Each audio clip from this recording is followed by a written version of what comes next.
The loose floorboard in my old bedroom once held my childhood treasures. Candy wrappers, scribbled notes, bits of forgotten dreams. This time it held nothing, just emptiness where an envelope should have been. $15,950. Gone. The money I'd saved for my sister's college tuition had disappeared. I sat still, dust coating my hands, heart beating evenly. No tears, no panic. Then outside my door, the sharp click of heels, the rustle of shopping bags, a soft hum. She was happy. She thought I'd crumble, demand answers, maybe even beg. Instead, I pressed the board back into place, stood up slowly, and smiled. She had no idea what I was about to do. From the outside, the Wilson house looked peaceful. Crisp white siding, tidy hedges, the faint smell of detergent and Sunday dinners. But calm was just our family's favorite disguise. My parents built their world on structure and hard work. Dad ran production lines. Mom graded papers late into the night. We weren't wealthy, just stable. Stable enough that I learned to earn everything I wanted, while my sister learned she only had to ask. Tiffany came 4 years after me. The miracle baby. Born just as Dad got promoted and Mom finally had summers off. From the start, she sparkled. Bright eyes, perfect dimples, a voice that could turn please into a command. Everyone adored her. Teachers, neighbors, even the mailman remembered her birthday. When I said no, I was difficult. When she cried, the whole world bent to comfort her. By high school, our roles were set in stone. I worked evenings at the grocery store, stacking cans after class. Tiffany cheered under the stadium lights. When I asked for a used laptop, Dad told me to save up. When she wanted the newest phone, it appeared before the weekend. It wasn't jealousy. Not exactly. It was gravity. Everything in our home orbited around Tiffany. Years later, when Dad's company started cutting staff and Mom took on tutoring jobs to keep up with the bills, I thought maybe things would finally even out. They didn't. Tiffany's college tuition came due just as the money ran dry. I still remember Mom whispering late one night, "We'll make it work." We always do. But we really meant me. I just landed a solid position at Boston Tech. Long hours, steady pay, no space left for anything else. When Dad called about the tuition, I didn't even pause. "I'll take care of it," I said, though it meant draining part of my savings. $15,950, a number etched into my mind. It represented every freelance project, every missed trip, every time I told myself, "You're fine. You don't need much." I kept the envelope close, literally, hidden in my old bedroom under the same loose floorboard that once stored my childhood treasures. It felt fitting somehow. Money meant to secure her future resting where I'd once kept pieces of my past. The day I slipped that envelope beneath the wood, Tiffany hugged me tighter than she had in years. "You're the best," she said. And I believed her. For a while, life felt steady again. Family dinners, laughter, her promises to stay on track. But normal has a way of breaking apart when you look too closely. 3 days before Tiffany's tuition was due, I flew to Seattle for a short work trip. Just a conference, back by Sunday night. Before leaving, I reminded her, "We'll go to campus Monday. Pay it together." She smiled between sips of coffee. "Don't worry, I've got everything ready." When I returned, something felt wrong. The house was too quiet, too spotless. Mom and Dad were already asleep, but a faint trace of perfume hung in the hallway. Rich, unfamiliar, and out of place. I shrugged it off. The next morning, sunlight cut through the blinds as I knelt beside the old floorboard. My fingers reached for the envelope. Too late. I opened it and froze.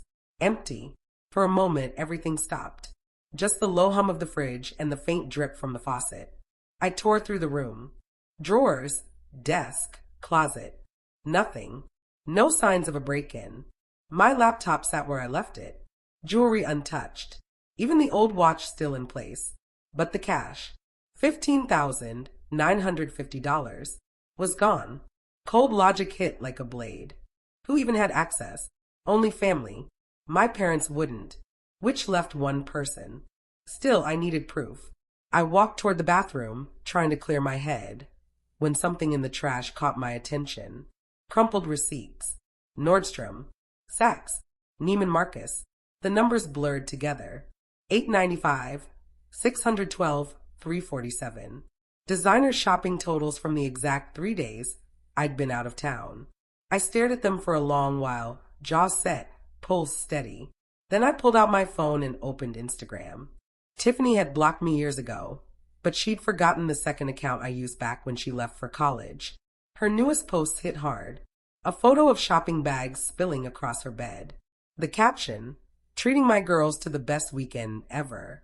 Another clip, her laughing at some fancy restaurant, wrist glinting with a brand new gold watch. The kind that costs more than a month's rent. That's when my phone buzzed again. A text from Jackson, my old roommate. Dude, saw your sister at ML last night. Girl was throwing money like she won the lottery.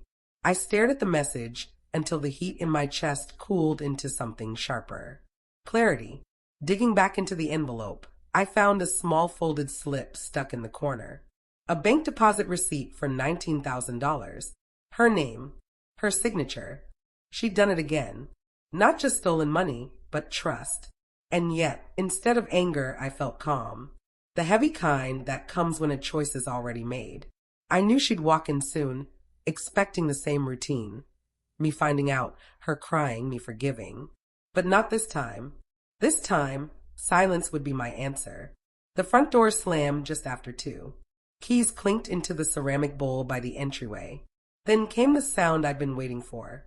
The soft rustle of shopping bags brushing together, the rhythm of someone confident they'd gotten away with something. Tiffany appeared in the kitchen doorway, cheeks flushed, hair gleaming, dressed like she'd stepped out of a boutique catalog. For designer bags dangled from her wrists, the gold watch on her arm catching the afternoon light. Oh, hey, she stammered. Didn't think you were back from Seattle yet. Wrapped up early, I said evenly. Productive trip. Cool. Her laugh was thin, brittle. How was the weather? Surprisingly nice. I closed my laptop slowly. Looks like you've been busy too. Her eyes darted to the bags. End of season sales, she said quickly. You know, bargains. Bargains, I repeated softly. Impressive ones. I picked up a receipt I'd smoothed out on the table. Didn't know Gucci was offering 70% off. The color drained from her face. You went through my stuff. Bathroom trash, I corrected. Shared space. She dropped the bags, her hands trembling just slightly. Okay, so I took a little. I was going to pay you back. You make good money. Sarah, it's not like you'll even notice. A little. I tilted my head. The envelope was empty. You're overreacting, she snapped. I just wanted to feel normal for once. Everyone at school has nice things. I'm tired of being the poor one. You weren't poor, I said quietly. You were helped. There's a difference. Her eyes glistened with tears. Real or rehearsed, I couldn't tell. Please don't tell Mom and Dad. They'll kill me. I'll return everything, I promise. Just give me time. I let the silence stretch. No yelling, no threats. Just the weight of it settling between us. Tiffany, I said at last, Monday's the tuition deadline. Dad's expecting confirmation the payment went through. She blinked. You're not paying it again. No. Her voice cracked. You can't be serious. For once, I said, I am. The room fell still. Then came the flood. Pleading. Anger. Every trick she'd ever used to talk her way out of trouble. I stood there, letting it burn itself out. When she finally ran out of words, she looked small. You always fix everything, she whispered. Not anymore. I turned away, leaving her tears behind me. In the quiet that followed, something shifted inside. Not satisfaction, not yet, but certainty. This wasn't revenge. It was the first real boundary I'd ever drawn, and the first she'd ever have to face. Sunday morning felt too calm for what was coming. The house smelled of coffee and eggs, sunlight cutting across the kitchen tile. Dad scrolled through his tablet, Mom hummed softly, and Tiffany sat across from me. Quiet, pretending nothing was wrong. Big day tomorrow, Dad said. We'll head to campus and pay tuition. Right, she murmured, eyes down. Then the landline rang. Mom handed the phone to Dad, smiling, until his face changed. Overdue? Since Friday. His tone hardened. No, he said slowly. My daughter. My son. Monday. A pause. Then a reminder. Late fee due, withdrawal if unpaid today. He ended the call slowly, the room thick with tension. What happened to the $15,950 for your tuition? Tiffany froze. I what? Why are they saying? Dad's voice cut through her stammer. Answer me. Her eyes flicked toward me, desperate, searching. I didn't move. The money's gone, I said quietly. Mom blinked. Gone? What do you mean? I left it in my room before Seattle. When I checked yesterday, it was empty. Dad turned to Tiffany, his tone sharp. Tell me it wasn't you. She hesitated, her voice trembling. I borrowed some. I was going to put it back. How much is some? She swallowed hard. All of it. Silence crashed over the table. Mom's hands trembled in her lap. Dad leaned forward, eyes hard. You stole the tuition money your sister saved for you. And spent it. I didn't mean to, Tiffany cried. I just wanted to feel normal. Everyone has things. Not at the expense of your family, Mom whispered. I slid a stack of receipts across the table. Designer boutiques, fancy dinners. All from the week I was gone. You didn't just spend it, I said. You flaunted it. Tiffany's voice shook. I was embarrassed. I hate being the one who never fits in. Dad's anger softened into disappointment. You don't cure insecurity with theft. Tears spilled down her cheeks. Please don't tell them. Don't call the school. I'll fix it. I stood. Then start. Call them. Her head jerked up. Now. With shaking fingers, she dialed. Hi. This is Tiffany Wilson. I can't make my tuition payment. Yes, I understand. Tears streamed freely. I'll withdraw for this term. When she hung up, her voice cracked. They said I'll be removed from classes if it's not paid by the end of the day. Dad nodded. Then that's what happens. You'll work and pay it back. Her breath hitched. You're really going to let me fail? Yes, I said, because saving you hasn't saved you for a long time. She sobbed silently. Dad's voice came next, calm but firm. Everything you bought. Return it. Whatever you can't, sell. I will, she whispered. Say it, I said. Not I will. Say what you did. Tiffany lifted her chin, eyes red. I stole from you. I lied. I'm sorry. Mom's voice came soft, weary. Sorry is the beginning, not the solution. That afternoon, we drove store to store. Each apology she offered grew quieter than the last. Some returns worked, others didn't. By evening, we'd recovered only a fraction of what was lost. At home, Tiffany placed a gold watch, the final reminder of her spree, on the counter. They wouldn't take it back, she said softly. I'll sell it. Dad nodded. Good. Tomorrow, you'll find a job. She paused, eyes searching mine. You're not going to help me, are you? I met her gaze. I already did. You just didn't notice. That night, she slid a note under my door. I know you're angry. You should be. But I'll make it right. Inside the envelope was $60. Tiffany's first payment, earned from selling her concert tickets. I just stared at it for a while. The kind of quiet anger that burns down to something simple and honest. For once, I didn't feel like the one fixing things. I felt like the witness, standing just outside the door, listening. I heard her crying, raw, unfiltered. And for the first time, I didn't go to her. I let the silence speak instead. Because this wasn't cruelty. It was the only way she'd ever understand what love looks like when it doesn't come with rescue. For weeks later, the house sounded different. No slamming doors, no whispered arguments about missing tuition. Just the hum of the coffee maker at 5 in the morning and Tiffany's footsteps heading out before sunrise. She'd found a job at a cafe downtown. The kind where orders were scribbled on paper cups and every tip was earned one smile at a time. That first night, she came home wearing her uniform, smelling like espresso and sugar syrup. She didn't complain. She set $62 in tips on the kitchen counter and said quietly, "It's not much, but it's honest." Dad gave a small nod. Mom smiled, proud and heartbroken all at once. Every Saturday after that, Tiffany handed me an envelope with whatever she could manage. Sometimes 100, sometimes less. I never counted it in front of her. I just thanked her and wrote the new total on a note pinned to the fridge. The number grew slowly, but it grew. By late October, we'd started family therapy. Dr. Lambert's office smelled faintly of peppermint tea and worn carpet. In the beginning, we sat on opposite sides of the room, stiff and guarded. But week by week, words started crossing the space between us. Mom admitted she'd mistaken protecting Tiffany for loving her. Dad confessed he'd relied on me too much to hold everyone together.